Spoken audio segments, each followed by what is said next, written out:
अगर आप पाकिस्तान से निकलने के कोई रास्ते ढूंढ रहे हैं और अब्रॉड जाने के लिए आपको स्टूडेंट वीज़ा ही एक ऑप्शन नज़र आ रहा है, stop exploring the student visa option. क्योंकि मैं आज आपके साथ जो शेयर करने वाला हूँ कि पूरी डिटेल के स्टूडेंट वीज़ा पे आपको क्यों नहीं जाना चाहिए। और इस वीडियो में ना कि आपके साथ मैं पूरे फैक्ट्स के साथ, पूरी एक दलीलों के साथ आपके साथ डिस्कस करने वाला हूँ कि स्टूडेंट वीज़ा क्यों नहीं आना चाहिए आपको, और एक और वीज़ा शेयर करने वाला हूँ कि इस वीज़ा पे आप आएँ और with facts, with proper reasoning. अगर आपको किसी बात पे डाउट हो, you can challenge me, I will provide a justification. Watch this video till end, maybe you will find a lot of useful information from this video.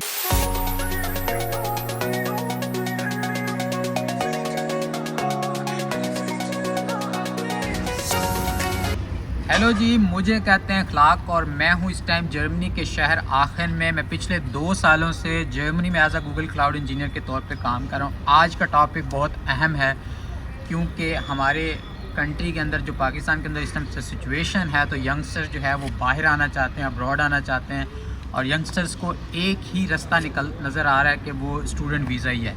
तो मैं इस time पे आपको एक बहुत से ऐसे लोग हैं जर्मनी को, यूरोप के अंदर जो है वो जर्मनी को प्रेफर करते हैं स्टूडेंट वीज़ा का।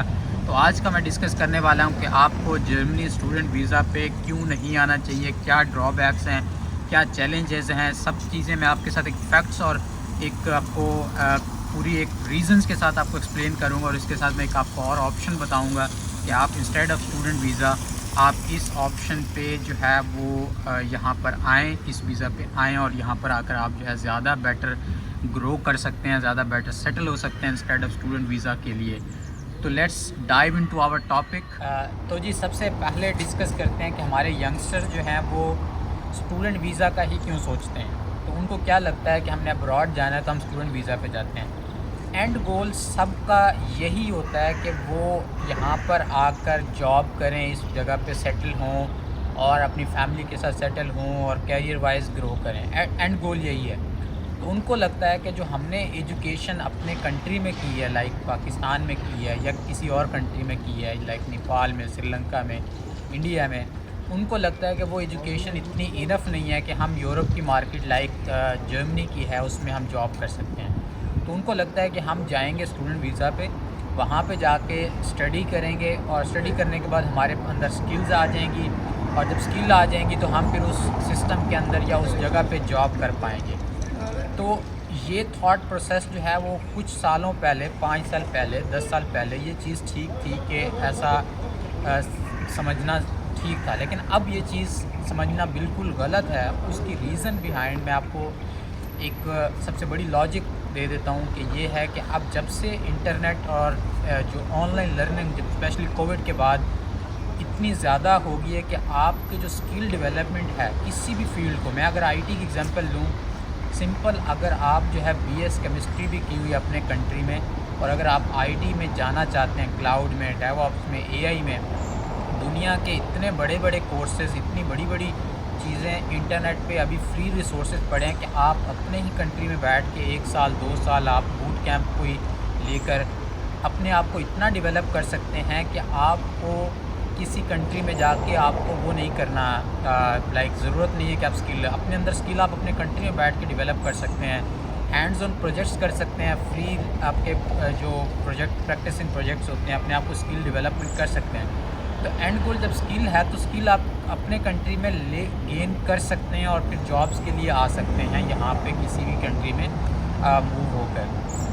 अब हमारा जो टॉपिक है स्टूडेंट वीज़ा क्यों नहीं आना चाहिए, मैं आपको एग्जांपल देता हूँ। अब स्टूडेंट वीज़ा और जो दूसरा पाथ मैं आपसे डिस्कस कर रहा हूँ उसका डिफरेंस देता हूँ। स्टूडेंट वीज़ा, लेट से अगर आपने स्टूडेंट वीज़ा पे आना है, आपने बैचलर की होगी, उसके बाद फॉर श्योर हर बंदा 1 साल 2 साल अपने ही कंट्री में स्ट्रगल करता है जॉब ढूंढने में। तो मान लो कि आपने 1 साल स्ट्रगल कर ली है और ये 2 साल कर लिया, आप किसी और जॉब में बैठे हो या किसी नॉन फील्ड में जॉब में बैठे हो, या ऐसी जॉब है जिसमें आपको मज़ा नहीं आ रहा है करते हुए, या कुछ भी आपको एक सेटिस्फेक्शन नहीं हो रही। अब आपने स्टूडेंट वीज़ा का सोचना शुरू कर दिया। सबसे पहले तो आप 1 साल के लिए, 6 महीने, साल के लिए आइल्स का सोचने में लगा दोगे कि आइल्स करना है, आइल्स की तैयारी करनी है। वो आइल्स को करते करते आपने 1 साल गुजार देना, या 1 साल आपका लग गया, या समझ लो कि आप डेडिकेशन के साथ 1 साल लगा है। उसके बाद आपको फ़ंड्स इकट्ठे करने में सोचने होंगे कि मुझे जो ब्लॉक अमाउंट दिखानी है उसके लिए आपको एक स्ट्रगल करनी है। सेकंड चीज़ ये है कि हमारे कंट्री पाकिस्तान में स्पेशली इस्लामाबाद एम्बेसी में स्टूडेंट वीज़ा का जो अपॉइंटमेंट का इतना ज़्यादा सबसे बड़ा इस टाइम पे बैकलॉग है, इतना बड़ा चैलेंज है कि 1 साल तक लोगों को अपॉइंटमेंट ही नहीं मिल रही।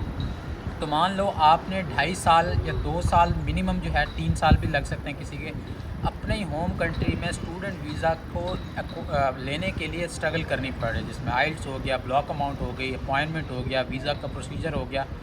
3 साल आप रख लो मैक्सिमम, और 2 साल अपने कंट्री में वीज़ा के लिए से। अब 2 साल आपकी लाइफ के चले गए, यहाँ पर आए, यहाँ पर आके सबसे पहले आपको जो है लैंग्वेज जर्मन सीखनी है अगर आपने इस मार्केट में रहना है या इस मार्केट में आपने सेटल होना है। तो अब वो चाहे आप एजुकेशन के दौरान सीखते हो या आप पहले सीखते हो, किसी भी स्टेज पे आपको सीखना है। तो ये मैं आपको बता दूं कि यहाँ पे जो मास्टर्स आप करने आते हो, मास्टर्स यहाँ पे ऐसा नहीं है कि आप सोच के हो मैं 2 साल में ख़त्म कर दूँ। आप जितने मर्ज़ी आप लायक हो, जितने मर्ज़ी आप होशियार हो, 2 साल में नहीं होता, आपको मिनिमम 3 साल लगते हैं, उससे ऊपर भी लग सकते हैं। तो तब तक 2 साल वो लग गए और 3 साल यहाँ पे आ गए, और 1 साल आप और लगा लो लैंग्वेज सीखने में। अगर आपने पहले लगाई है या बाद में लिखी है या एजुकेशन के दौरान सीखी है, तो आप 6 साल ज़िंदगी के आपके जो है वो डिग्री मास्टर की लेने के बाद जो है वो आपको कंज्यूम हो चुके होंगे।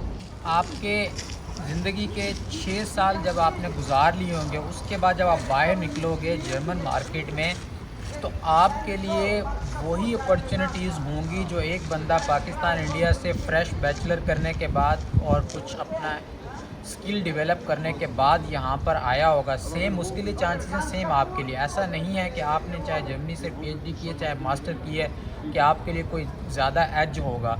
मैं आपको हकीकत बताता हूँ कि मैं अपनी कंपनी के इंटरव्यू पैनल्स में होता हूँ, तो मेरे सामने अगर एक जर्मनी से किसी ने पीएचडी की है या मास्टर की है, और दूसरा बंदा अगर किसी ने डिप्लोमा किया अपने कंट्री से और उसने एक स्किल्स डेवलप किए हैं क्लाउड के अंदर, डेवऑप्स के अंदर, एआई के अंदर, जेन एआई के अंदर, जो मेरी कंपनी की रिक्वायरमेंट है, तो मेरी कंपनी के अंदर या जो हमारा इंटरव्यू में हम प्रेफर करेंगे जिसके पास स्किल्स हैं। हमें कोई फ़र्क नहीं पड़ता कि उसने जहाँ से मास्टर की, हमें पता है कि उसने मास्टर में क्लाउड में सिर्फ एक आध कोई रिसर्च किया होगा टॉपिक पे या किसी सब्जेक्ट को पढ़ा होगा, बट इस बंदे ने एक्चुअल वो स्किल्स या उन टूल्स को पढ़ा है या उन स्किल सेट को किया है जिसकी हमें ज़रूरत है। तो जो चांसेस उसके लिए हैं वही चांसेस उसके लिए हैं। तो आपने अब तक ज़िंदगी के 6 साल वेस्ट कर लिए होंगे, और एक बंदा जो 6 साल जो फ्रेश आया वो 6 साल में कितना ग्रो कर चुका होगा, वो आपसे शायद बहुत ज़्यादा ग्रो कर चुका होगा। अब अगला क्वेश्चन ये आता है कि ठीक है भाई, स्टूडेंट वीज़ा पे ना आए तो लेकिन हमें जर्मनी जाएं कैसे, अब्रॉड जाना कैसे है। तो अब्रॉड जाने के लिए अभी जैसे जर्मनी का एक नया वीज़ा लॉन्च हुआ है, जर्मनी अपॉर्चुनिटी कार्ड, वो जून 2024 से लॉन्च हो रहा है। उसके ऊपर पूरी प्लेलिस्ट मैंने बनाई है कि अपने यूट्यूब चैनल के ऊपर इस पूरी प्लेलिस्ट को देखें, आई कार्ड पे अटैच कर दी है कि ये अपॉर्चुनिटी कार्ड क्या है, क्या इसकी रिक्वायरमेंट्स हैं, कब से स्टार्ट हो रहा है, कैसे आप अपने आप को एवेल्यूएट कर सकते हो, इसका एलिजिबिलिटी क्राइटेरिया क्या, अप्लाई कैसे करते हैं, ब्लॉक अमाउंट से कैसे बचा जा सकता है, पार्ट टाइम जॉब कैसे ढूंढनी है। अब आपने जर्मनी आने के लिए अपने आप को इस वीज़ा के ऊपर आप खुद आ सकते हैं, लाइक जर्मनी अपॉर्चुनिटी कार्ड के लिए इंस्टेड ऑफ स्टूडेंट वीज़ा। लेकिन अब वही बात है कि आप खाली ऐसा नहीं कि जर्मनी आ जाएँ फ्रेश ग्रेजुएशन करने के बाद या बैचलर करने के बाद, डेफिनेटली आपको स्किल चाहिए। अब स्किल दो ही इंपॉर्टेंट है, एक तो टेक्निकल स्किल्स हैं और जर्मनी में दूसरी क्या है, जर्मन लैंग्वेज। जो बजाय आपने 6 साल इधर आके पैसा या आपने स्ट्रगल करनी है, वही आप 1 साल अपने कंट्री में बैठ के 6 महीने आप टेक्निकल स्किल को दे दो डेवलप करने में और 6 महीने आप जर्मन लैंग्वेज को। तो 1 साल बाद आपको ना तो आइल्स करने की ज़रूरत है, और एक तो आप यहाँ पे इजीली जर्मन लैंग्वेज में आके मूव हो सकते हो। जर्मन लैंग्वेज की बेस पे यहाँ पे आके जॉब्स भी इजीली आपको मिल जाएंगी, और अगर आपके पास टेक्निकल स्किल्स हैं तो आप हाई पेइंग जॉब स्टार्ट ले सकते हो और आपको स्ट्रगल नहीं करना पड़ेगा। लाइक मैंने अभी अपनी कंट्री से सिंपल बैचलर की, उसके बाद मैंने अपनी स्किल डेवलप की और यहाँ पर आया। इस टाइम पे मैं दुनिया की टॉप कंपनी में high paying job, high paying salary में सिर्फ simple bachelor without any German language job करो, बिकॉज मेरे पास स्किल्स हैं या मैंने स्किल्स पे ऊपर फोकस किया, ना कि मैंने इस पढ़ाई के ऊपर फोकस किया ज़्यादा।